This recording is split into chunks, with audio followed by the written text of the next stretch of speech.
When we were at my friend's b-day party, I joked that Evie was lucky that she had a hot body, because that was probably the only reason Mio found her attractive, considering she wasn't his type. I know that if she gave me the chance, I can make that sweet and special girl I met more than 10 years ago fall in love with me again.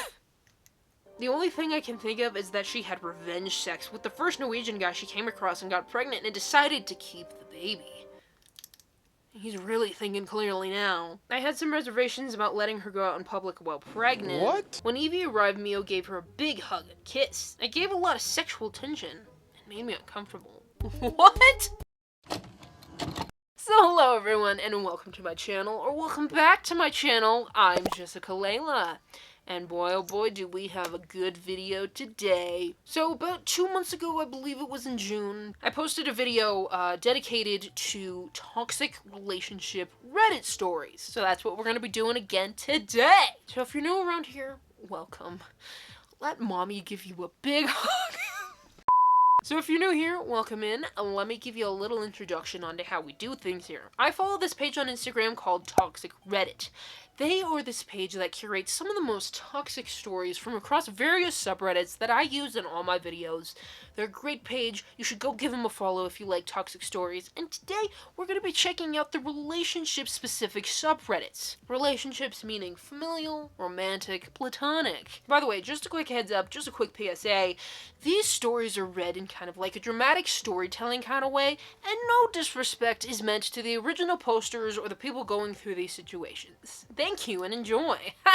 My 37 male wife, 35 female, punched a woman in the face in public in front of our daughter, 6 female. I don't know how to feel about this. My wife is 8 months pregnant, and last night we went to a restaurant with our daughter that was surprisingly crowded for a weeknight. We were waiting on our table when my wife grabbed my arm and said, "That woman over there keeps staring at us."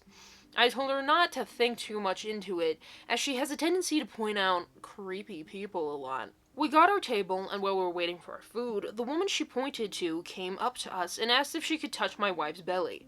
My wife said, "I'd rather you not," but the woman did anyway, and my wife stood up. The woman looked at our daughter and said, "What a beautiful little girl," and tried to pick her up by the armpits. My wife then pushed the woman back and punched her in the face. I took her arm and got my daughter, and we got out of there. I asked my wife why she did that, and she said, "Are you kidding? A complete stranger tried to pick up our daughter." I told her that she overreacted and that such force was not necessary. I had some reservations about letting her go out in public while pregnant. What? But I don't really think I can at all now, not if she's going to act like this. I don't know what to do. She still seems to think she did nothing wrong. I have never acted like this in public, and neither has she. The fact that she likely traumatized our daughter by displaying such violence in front of her is something that's making me look at her slightly different. What should I say to her? That's pretty crazy for a stranger to not only come up and touch you, which I know is shockingly common, but then to attempt to pick up your child. Like, what was she gonna do with the kid? You know, people touching your stomach is a disgustingly common thing when you're pregnant. So I've heard. I've never been pregnant. But then trying to pick up your child? Like, she physically touched the kid and trying to pick her up. What would she have done with the kid if the mother hadn't intervened? Very freaky story. I don't like to think about what potentially could have happened had the mother not, like, stepped in. On to the next one. I, 35 male, cheated on my wife, 36 female. She left without telling me anything. How can I get her back? I know. I'm aware of my faults. I know. I screwed up. She and I had something beautiful. She's still the love of my life. We were together for 10 years, 2 dating and 8 married, but I made a huge mistake and cheated on her. It was just once, just one damn time. Somehow she found out. I never knew how, because I haven't been able to talk to her since then. I guess she found something on my phone. I came home that afternoon as usual, and everything felt weird. The house felt emptier. I quickly realized that her things were gone. I panicked. I started calling her over and over, but her phone didn't even ring. Suddenly, I saw some papers on the table, and she was divorcing me. Under the divorce papers, there was a note that said, "This is what you do with cheaters." That was the last thing I got from her 2 years ago.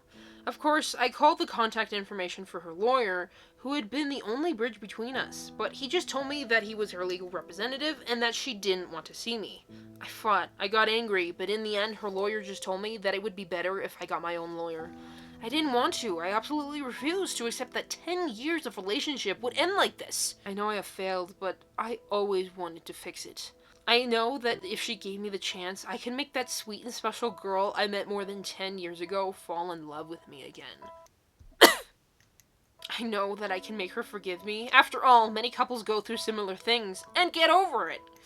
Why can't we be one more couple in that statistic? Why after 8 years of marriage am I thrown away like garbage for a mistake? I don't deserve so much indifference. I haven't been able to see her or even hear her voice in 2 years. 2 years of not being able to see or talk to the person you love the most is too much of a punishment. This situation has destroyed me emotionally, mentally, and even physically. I ended up consuming an unhealthy amount of alcohol, weeks of barely eating, not sleeping. I was a zombie for months. I was just functioning on automatic. I wanted to die, but I couldn't let myself die because I always held on to hope that she would come back. My therapist says it's really hard when you can't get closure from a relationship because your mind can't process that the relationship is over. So you're always thinking that the person will knock on the door or that you'll wake up from sleep and they'll be there by your side. The divorce was finalized over a year ago. I'll be honest, I didn't make it easy. I didn't want to get divorced, and I still don't understand how we can be divorced. I asked for couples therapy, but she refused. I know from my lawyer that her lawyer advised her to go at least once or twice, but she refused.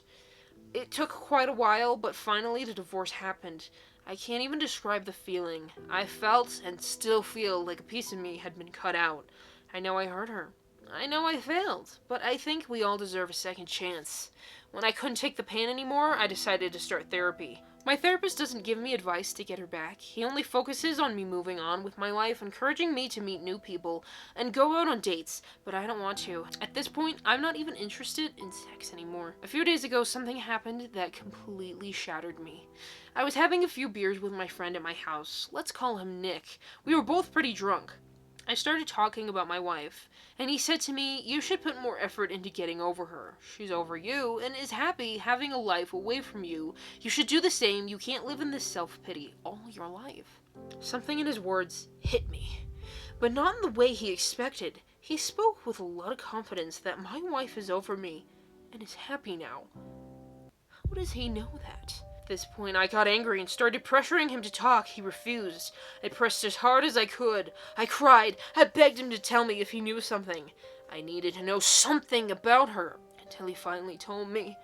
His wife has been in contact with my wife for the last year.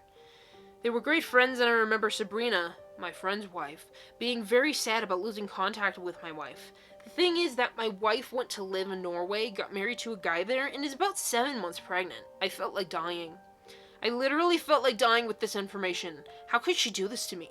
How could it be that while I was crying, getting drunk, missing her, and wanting to die every day, she was happy on the other side of the world, getting married, effing, and getting pregnant by another guy?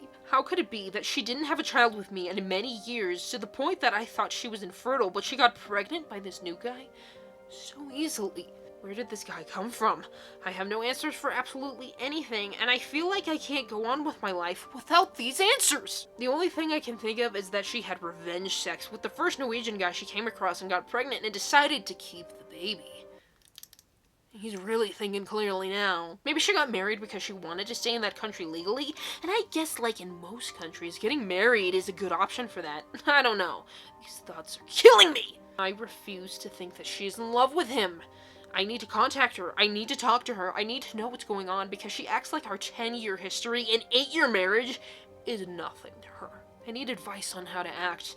I feel the impulse of travel to where she is and look for her, but how could I do that? I don't know what city she's in. I don't know where she lives. I don't have a number to contact her. She closed her social media. Her family is small. They don't live in the same country as me, and all of them blocked me. I'm totally lost. I don't know what to do at this point. I still want her back. Yes, even pregnant. I feel like if this is a nightmare, and I need to wake up now. Is there an update? Talk to Reddit says I'll post the edit and update in my story. Okay, so I found the original post, but like, the post has been locked. It's been removed. So I can't even read the freaking update. This relationship ended 2 years ago. Not only is she remarried, she's pregnant. She's living in a different country. she's living her life. One thing I noticed in this post is that he kind of, like, completely glossed over the cheating aspect of what happened. Basically, all he says is that he made a huge mistake and cheated on her. Just one time, apparently.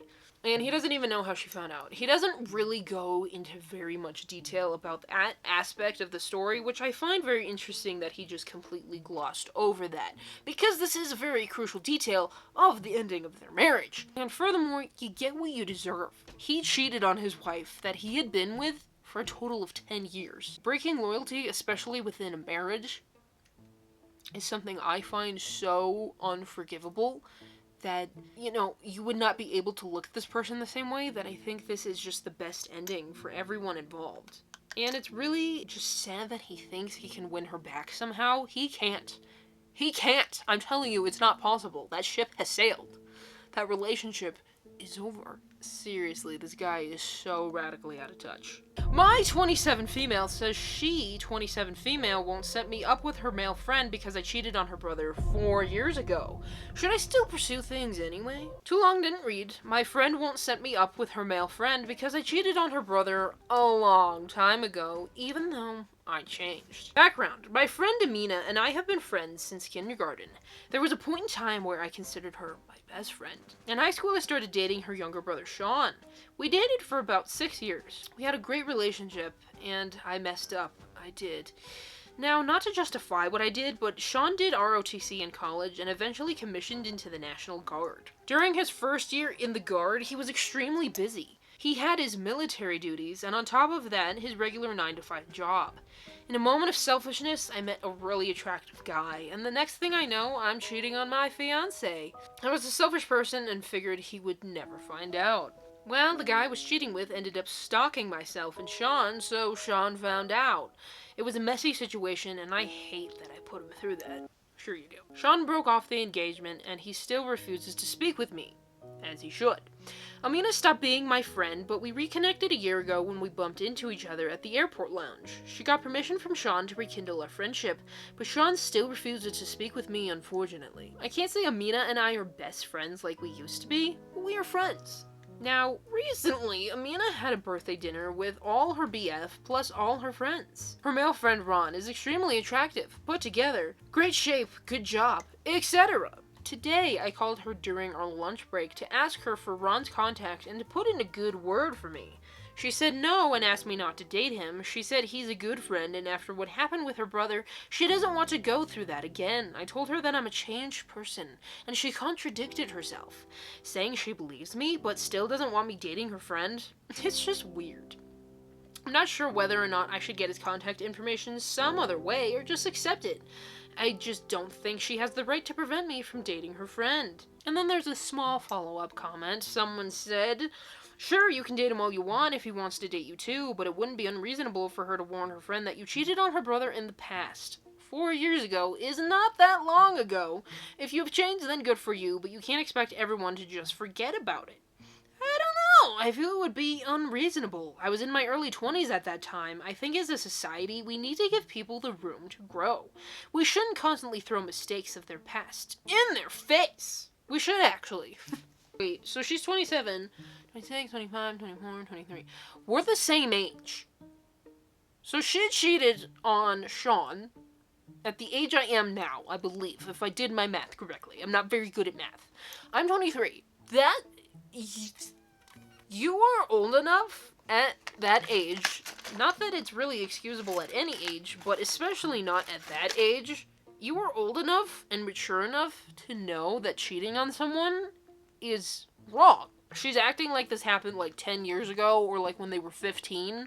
Not to say that it would be any better at that age, but she was 23. It wasn't that long ago. 4 years ago, it's not that long ago either. And I think it's fair for Amina to want to protect someone else in her life from someone who's potentially still a bad person. The thing is, you really have no way of knowing if she actually changed, so, like, and she doesn't really sound, like, that remorseful to me. I don't know, maybe I'm just reading too much into it, but she does not sound remorseful at all, and it's just a gross situation, and I don't blame Amina for this at all. One more crazy one for the night. I, 20 female, ruined my whole friendship by calling my friend's 20 male girlfriend, 20 female, a slut. Me, 20 female, and my boyfriend, 21 male, joined my friend Mio's 20 male friend group freshman year of college. Mio is very cute, funny, sweet, and charismatic. We have a lot in common, and I really enjoy having him as my friend. Mio started dating Evie, 20 female, about 10 months ago, and everyone liked her. I never really got to know her that well because I don't think the relationship was serious and thought Mio was just messing around. She isn't even his type. Mio, who is a tall brunette and usually likes short blonde girls with blue eyes, Evie on the other hand is short and mixed, African American and Indian with dark brown eyes and black curly hair. When we were at my friend's b-day party, I joked that Evie was lucky that she had a hot body because that was probably the only reason Mio found her attractive, considering she wasn't his type.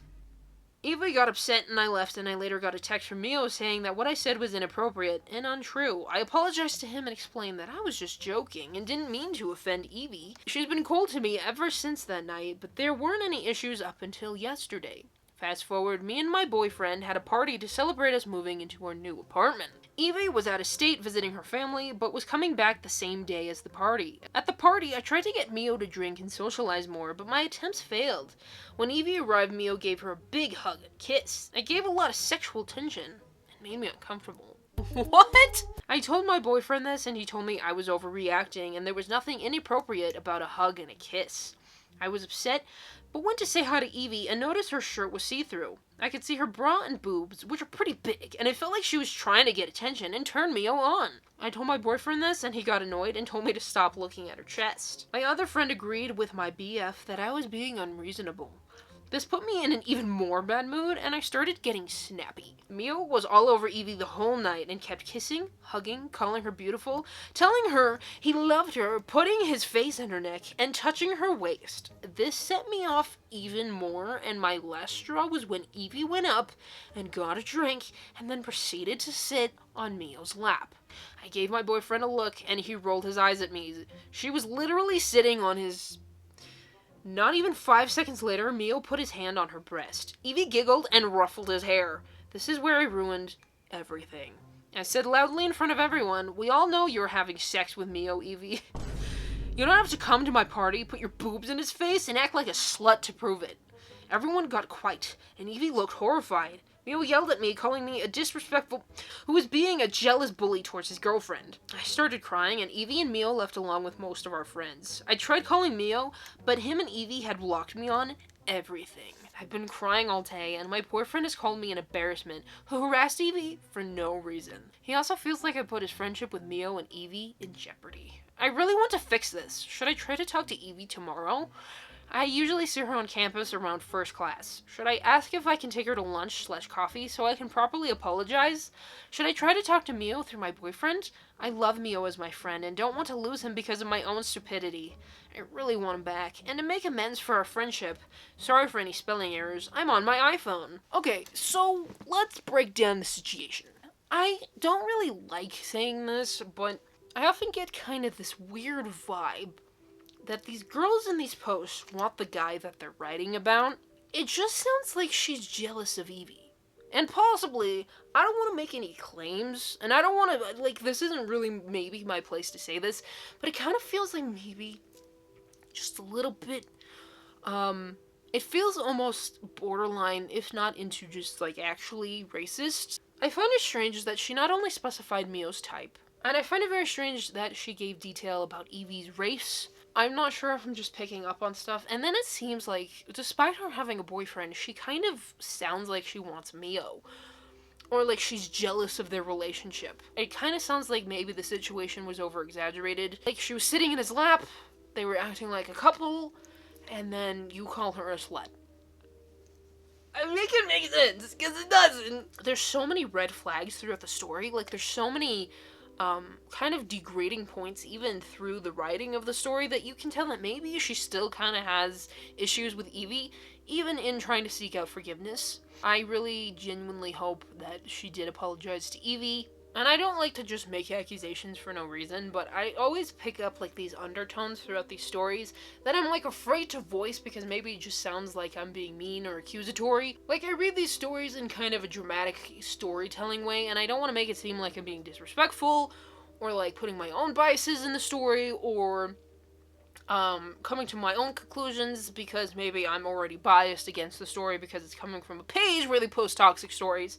But it definitely sounds like she wanted to be with Mio. Yeah, I think that's all we're gonna do for tonight. That was a lot of stories. My camera battery's dying. Yeah, a lot of crazy stories tonight. A lot of crazy people. Lots of immature individuals. Lots of people who don't care how they affect other people. And if you don't want to end your night here, well, boy, do I have a good news for you. You don't have to. Down below, I will link to the playlist linking to all my other videos in this series so you can go watch those. Check them out. Let me know how you feel. Hopefully you all enjoyed. Thank you all so much for watching, and hopefully I will see you all here next week.